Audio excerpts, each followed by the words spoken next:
د عبدالرحمن بابا کلام.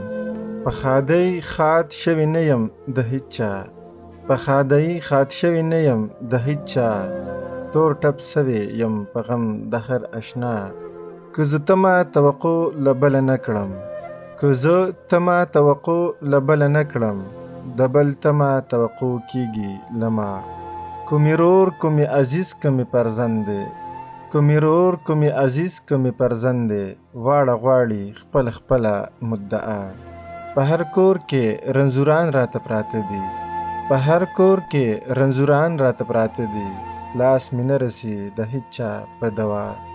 د دنیا خبرې واړه په دنیا شي، د دنیا خبرې واړه په دنیا شي، ما بسکه څوک چې نه لرم دنیا. که په کلي کې مې کور دی زه ګمان کړم، که په کلي کې مې کور دی زه ګمان کړم، چې کور نه دی دا مې ګور دی په صحرا. چې سکار پرې نه پوره وي نه نیمګړی، چې سکار پرې نه پوره وي نه نیمګړی، څوک به سکي له هغو سره خندا. چې ښه توښه و بله سره نشي، چې ښه توښه و بله سره نشي، تر هغه اشنا بهتر دی نه اشنا. په توده ځمکه استوګنه د مشکله، په توده ځمکه استوګنه د مشکله، څه به زید شي له رحمان سره د چا.